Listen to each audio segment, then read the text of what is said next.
What if I told you that the way you love as an adult, the way you fight, the way you pull away, the way you cling, the way you trust or refuse to trust, was largely decided before you even started school?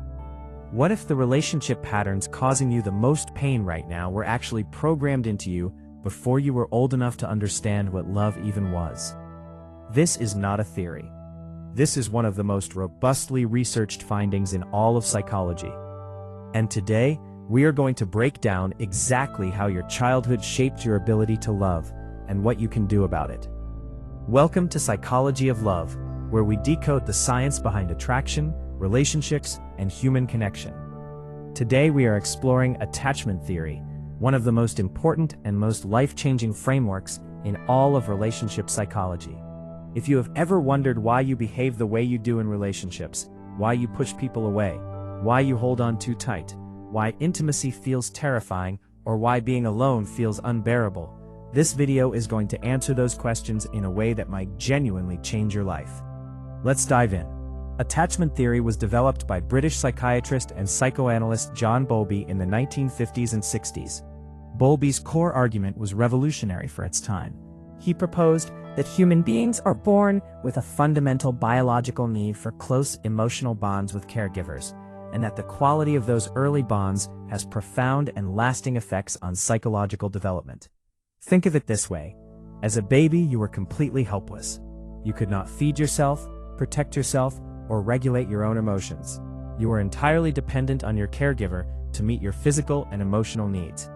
Your brain, in its incredible adaptive wisdom, developed a system for monitoring the availability and responsiveness of your caregiver.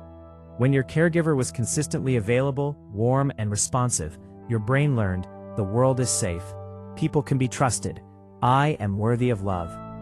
When your caregiver was inconsistent, unavailable, or frightening, your brain learned very different lessons. And those lessons became the blueprint for every significant relationship you would ever have.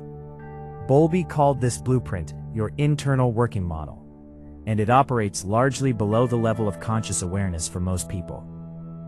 Building on Bowlby's work, psychologist Mary Ainsworth developed a now famous experiment called the strange situation, where she observed how young children responded to being briefly separated from their caregivers. Her observations, later expanded by researchers Hazan, Shaver, and others, identified 4 distinct attachment styles that persist from childhood into adult romantic relationships. Style 1: Secure attachment. Children with secure attachment had caregivers who were consistently warm, responsive, and available. When distressed, they sought comfort from their caregiver and were effectively soothed. As adults, securely attached people are comfortable with intimacy and independence. They trust their partners, communicate their needs clearly, handle conflict constructively, and recover from relationship difficulties without catastrophizing. Research suggests approximately 50 to 55% of the population has a secure attachment style, though this varies significantly across different cultures and socioeconomic backgrounds. Style 2: Anxious attachment. Children with anxious attachment had caregivers who were inconsistently responsive, sometimes warm and available, other times distracted or emotionally unavailable. This unpredictability created a state of chronic emotional anxiety. As adults, anxiously attached people crave deep intimacy, but are constantly terrified of losing it.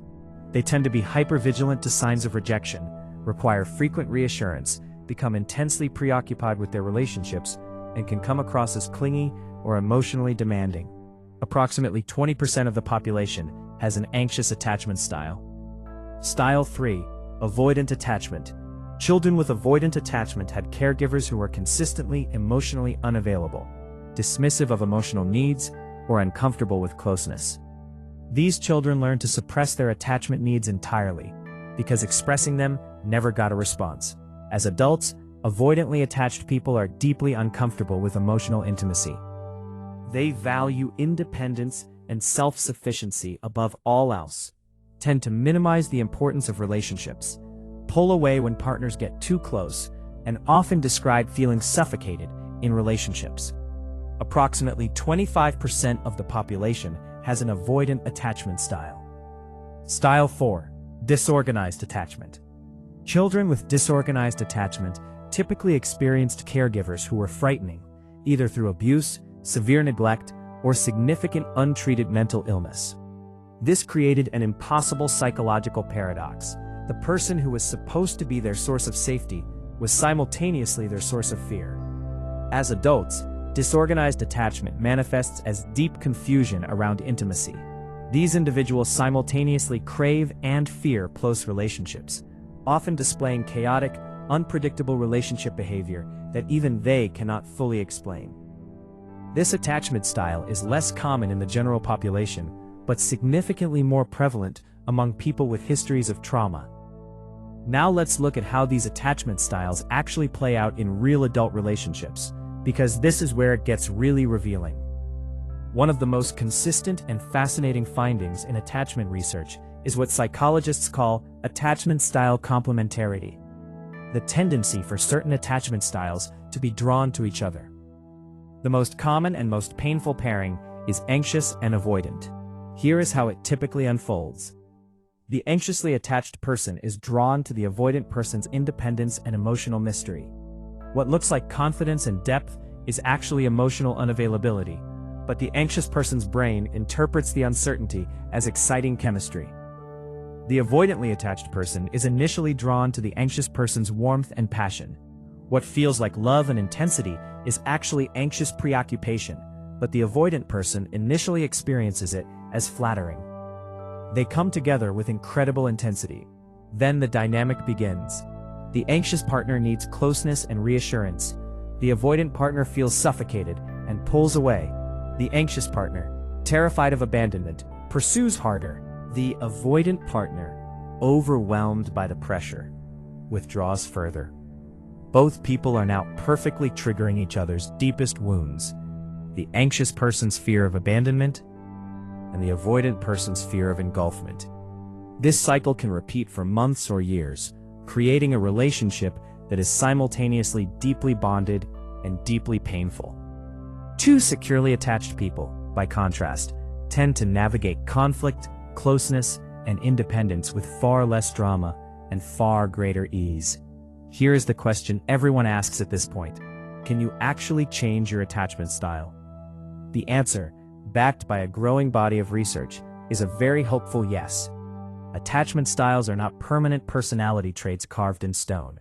They are learned psychological patterns, which means they can be unlearned and replaced with healthier ones.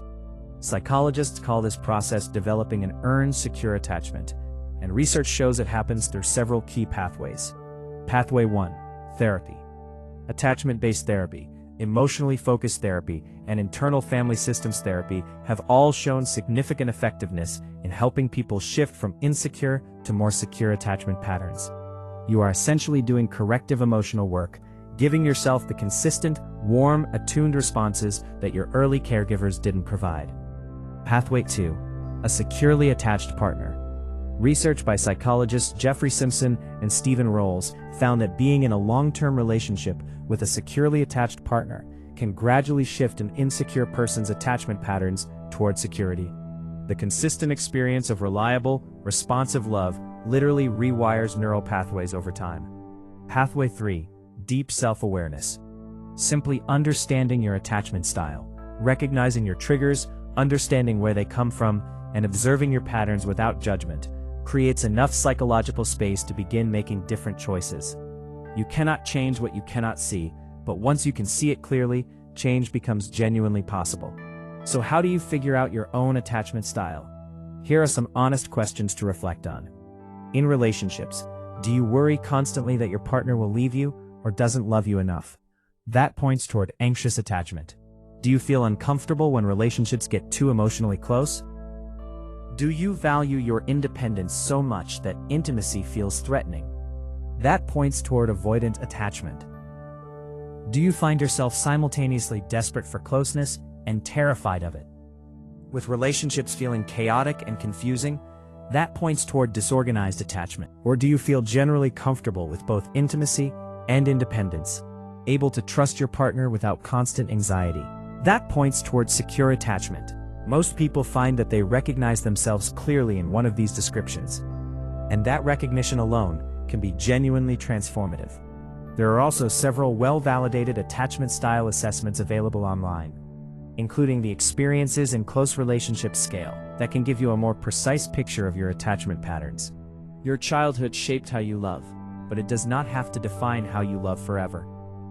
Understanding your attachment style is not about blaming your parents or your past.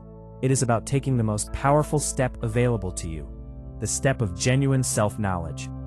Because when you understand why you do what you do in relationships, you finally have the power to do something different. You deserve a love that feels safe, a love that feels consistent, a love that doesn't require you to abandon yourself to keep it. And that kind of love begins with understanding yourself. If this video resonated with you, please subscribe to Psychology of Love, because every week we bring you the real science of human connection and relationships. Drop a comment below and tell me, which attachment style do you think you have? You might be surprised how many people share your exact pattern. Thank you for watching, and I'll see you in the next one.